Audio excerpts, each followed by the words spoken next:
Right now, I'm reading a lot of unfinished series. Dresden Files, the Stormlight Archives, the Blood Sworn Trilogy, Red Rising, and there's some other one I can't remember. I can't remember what its name. A Song of Ice and Fire. So, while I'm making my way through all of these, I'm thinking to myself, what if these series never wrap up?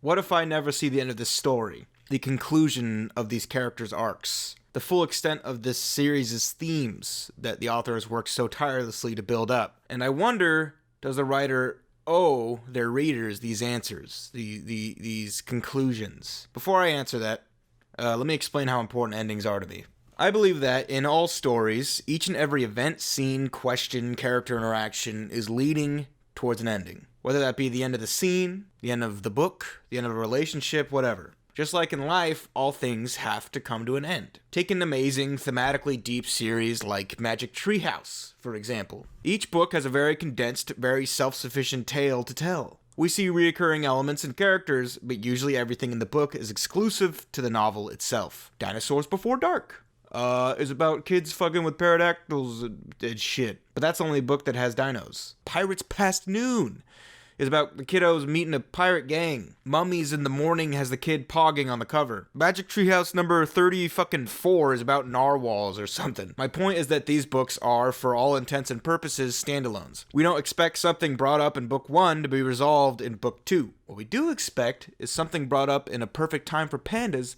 to be resolved in A Perfect Time for Pandas. Can you imagine if in Buffalo Before Breakfast, Jack looked into a mirror and his reflection was like, "You're going to fucking die when you meet the fucking buffalo"? Then it's never addressed again? Wouldn't work. Better yet, can you imagine if Dingoes at Dinner Time just sorta ended halfway through? Kid me would be like, TF?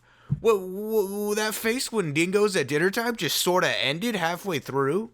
That's why endings matter. Character arcs, foreshadowing sewed into the subtext, plot beats and mysteries that keep the reader hooked. We expect those to meet a conclusion. So with series, for me, I expect that on a grand scale. I started Red Rising, believed Darrow the Red would rise. I read Dresden Files wondering how the sprawling, overarching mysteries would unfold. And I read A Song of Ice and Fire, hoping to see Jon Snow defeat the White Walkers, or Daenerys take the Iron Throne, or Tyrion ride a fucking dragon or whatever. When an author writes a book, they're promising something to the reader. Be patient. You will have your answers by the end. Sure, there's plenty of stuff to entertain you while you wait. You know, humor, suspense, romance, etc. But while you're reading, you're inching your way towards the inevitable. The ending. So, yes, I think that authors do indeed owe their readers an ending. Is that an excuse to harass writers? Obviously fucking not. But it is an excuse to be upset about it, right? I see people say, like, the author doesn't owe you anything. You're not entitled to an ending. But aren't we? Didn't we purchase their work and absorb their writing, expecting it to be, finished, completed? That's why I've never read the Kingkiller Chronicles. Despite the insanely good reviews, I really just don't want to add another incomplete story to my list. Let me paint a picture here. You buy a ticket for Fast and Furious 37. Dom and John Cena are fighting with space cannons and racing spaceships. It's been a 4-hour endeavor. But right before Dom says, "It's about family, John Cena," the movie cuts to black.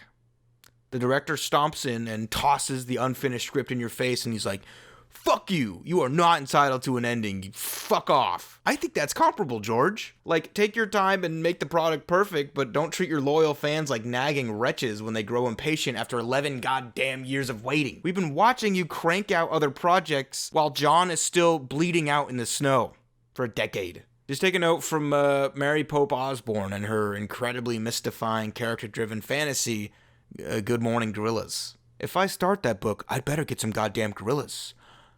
And it better, at the very least, be morning.